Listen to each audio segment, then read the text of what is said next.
ஓம் சாந்தி. அவ்யக்த முரளி 2/8/1972. அவ்யக்த பாப்தாதா, மதுபன். ஒவ்வொரு காரியத்தையும் விதிபூர்வமாக செய்வதனால் சித்தியின் பிராப்தி, அதாவது வெற்றியின் பிராப்தி.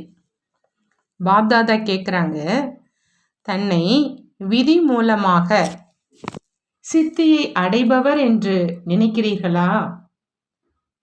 ஏன் அப்படின்னா, என்னென்ன முயற்சி செய்கிறீங்களோ அந்த முயற்சி செய்வதனுடைய லட்சியமே விதி மூலம் சித்தியை அடைவது. விதி மற்றும் சித்தி இதுதான் யதார்த்தமானது. இதையே வேறொரு விதத்தில் எடுத்துக்கொண்ட காரணத்தினால ரித்தி சித்தியில் போயிட்டாங்க, அதாவது மந்திர தந்திரத்தில் போயிட்டாங்க. அப்படி தன்னை சித்தி சொரூபமானவர் அப்படின்னு நினைக்கிறீங்களான்னு பாப்தாதா கேட்குறாங்க.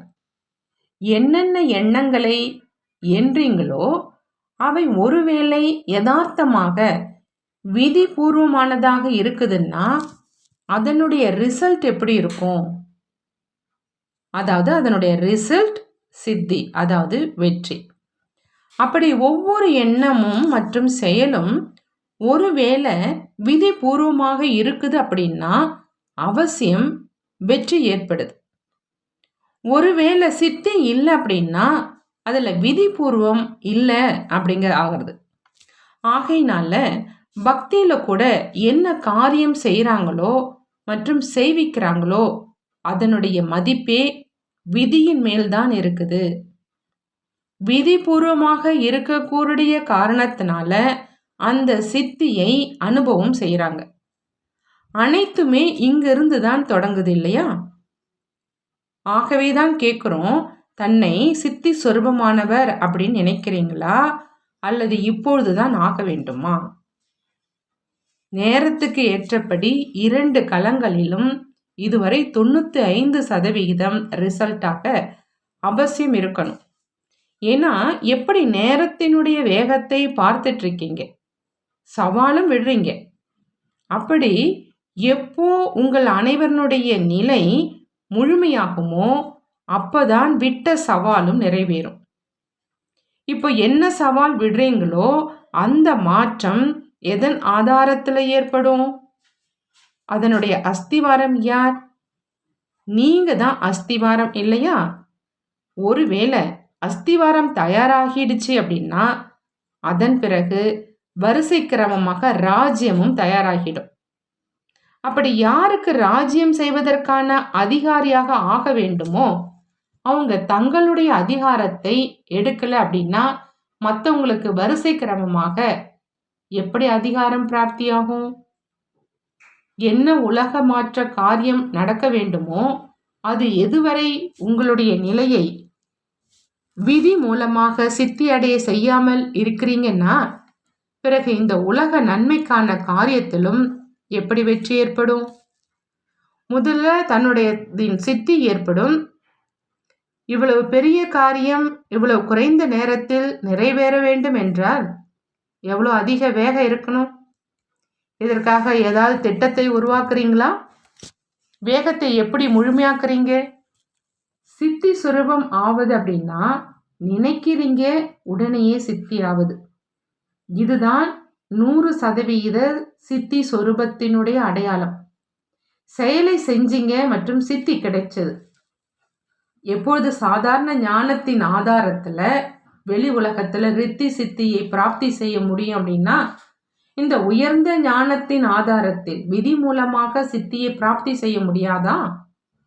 எந்த விதியில குறை இருந்துச்சு, அதன் காரணமா சித்தியும் முழுமையாக ஆவதில்லை என்று சோதனை செய்யணும். விதியை சோதிக்கிறதுனால சித்தி தானாகவே சரியாயிடும். இதிலும் சித்தி அடையாமல் இருப்பதற்கான முக்கிய காரணம் ஒரே நேரத்துல 3 விதத்திலும் சேவை செய்வது கிடையாது. 3 ரூபத்தில் மற்றும் 3 விதத்தில் ஒரே நேரத்தில் சேவை செய்யணும். ஞானம் நிறைந்த, சக்தி நிறைந்த மற்றும் அன்பு நிறைந்த நிலை. லவ் மற்றும் லா, அதாவது அன்பு மற்றும் சட்டம் இரண்டும் சேர்ந்தே வந்துடுது. இந்த 3 விதத்திலும் சேவை செய்யதான் வேண்டும். ஆனால் 3 வழிகளிலும் செய்யணும். அதாவது எண்ணம், சொல், செயல் 3 விதத்திலும் மற்றும் ஒரே நேரத்தில் 3 ரூபத்திலும் செய்யணும். வாய்மொழி மூலம் சேவை செய்கிறீங்க என்றால் மனநிலையும் சக்திசாலியாக இருக்கணும். சக்திசாலியான நிலை மூலமாக அவருடைய மனதின் எண்ணங்களையும் மாற்றம் செய்திடுவீங்க. மேலும் வாய்மொழி மூலமாக அவரை ஞானம் நிறைந்தவராக ஆக்கிடுவீங்க. பின்பு செயல், அதாவது அவருடைய தொடர்புள்ள வர்றீங்க. அந்த தொடர்பு அந்த மாதிரி அன்பு நிறைந்ததாக இருக்கணும். அதன் மூலம் அவர் தானாகவே நான் என்னுடைய இறை குடும்பத்தில் வந்து சேர்ந்து விட்டேன் என்று உணரணும். நீங்கள் நடந்து கொள்வதே அப்படி இருக்கணும். அதன் மூலம் இதுதான் என்னுடைய உண்மையான குடும்பம் என்று அவர்கள் உணரணும். ஒருவேளை இந்த 3 விதத்தில் அவருடைய மனநிலையையும் கட்டுப்படுத்திட்டீங்க, மேலும் வாய்மொழி மூலம் ஞானம் கொடுத்து, அதாவது லைட் மைட்டினுடைய வரதானம் கொடுங்க. மேலும் காரியம், அதாவது தொடர்பு மூலமாக தன்னுடைய ஸ்தூல செயல்பாடுகள் மூலமாக இறை குடும்பத்தின் அனுபவம் செய்வித்தீங்கன்னா, இந்த விதிபூர்வமான சேவை செஞ்சீங்க என்றால் சித்தி கிடைக்காதா? ஒரே நேரத்தில் 3 விதத்தில் மற்றும் 3 ரூபத்தில் சேவை செய்வது இல்லை.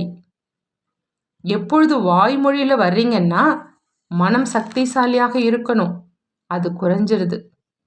எப்பொழுது ரமணிகரமான நடவடிக்கை மூலம் யாரையாவது தொடர்பில் கொண்டு வந்தீர்கள் என்றாலும் மனநிலை சக்திசாலியாக இருக்க வேண்டியது.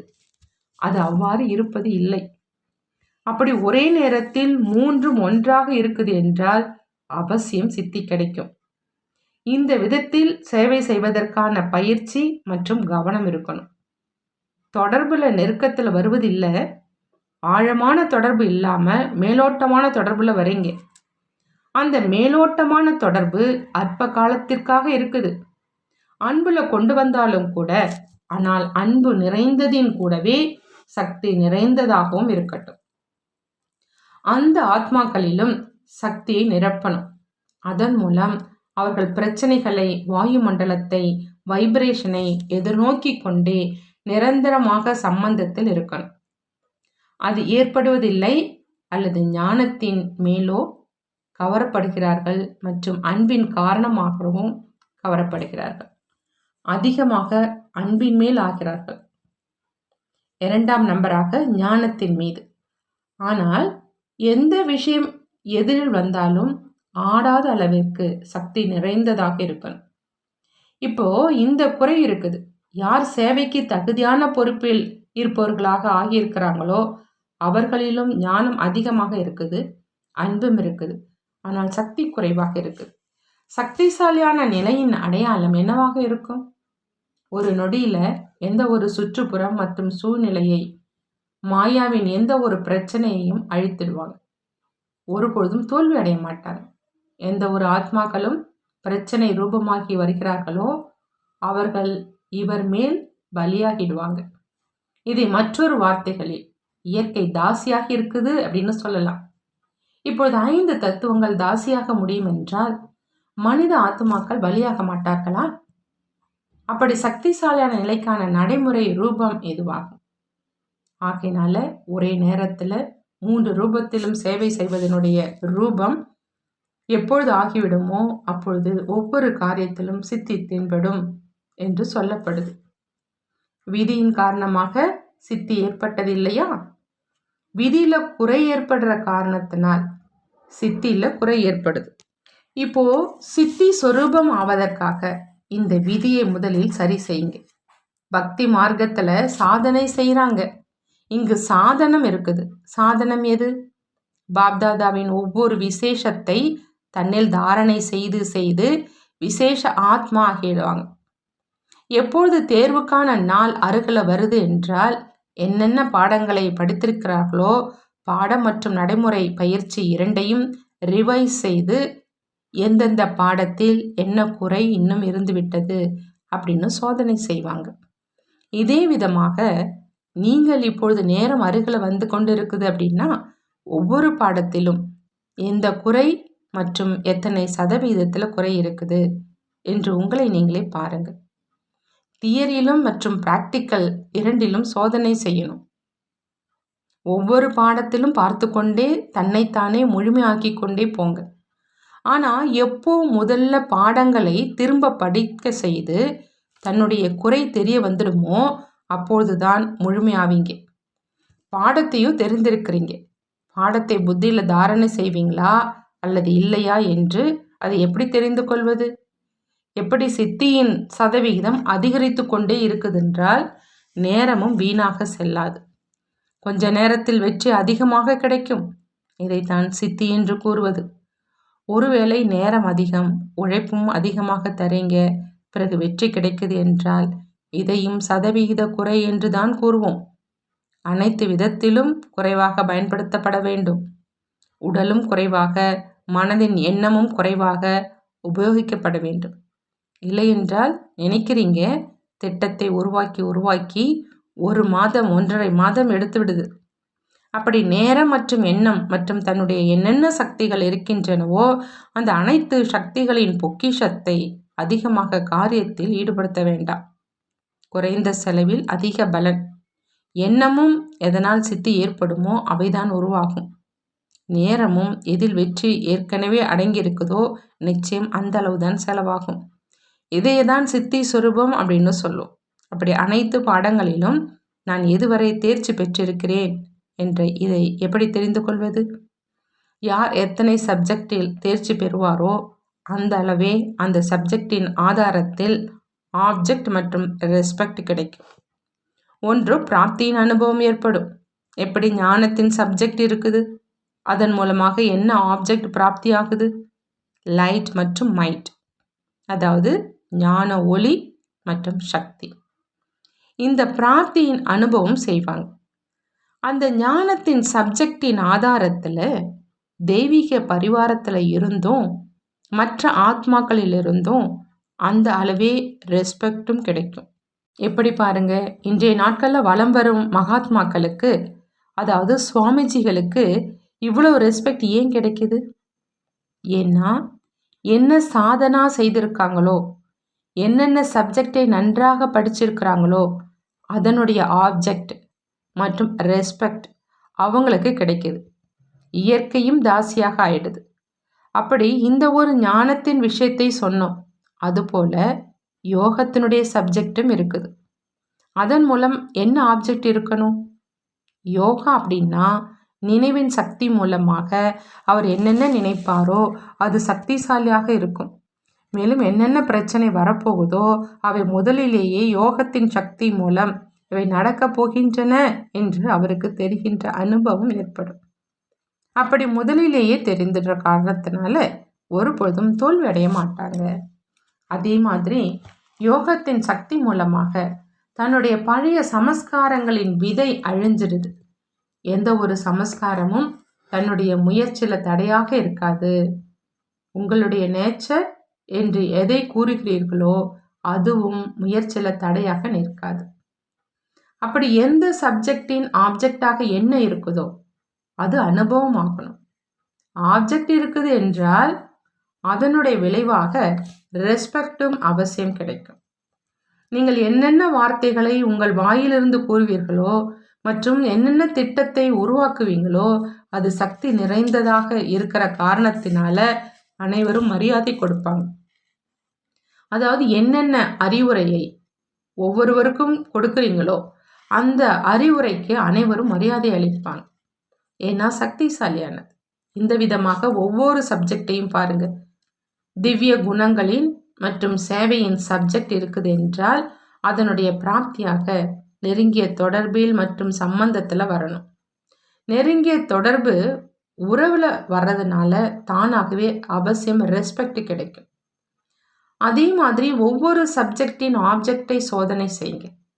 மேலும் ஆப்ஜெக்டை சோதிப்பதற்கான சாதனம் ரெஸ்பெக்ட். ஒருவேளை நான் ஞானம் நிறைந்தவன் அப்படின்னா யாருக்கு ஞானம் கொடுத்தாலும் அவர் அந்த ஞானத்துக்கு அவ்வளோ ரெஸ்பெக்ட் கொடுக்குறாரா?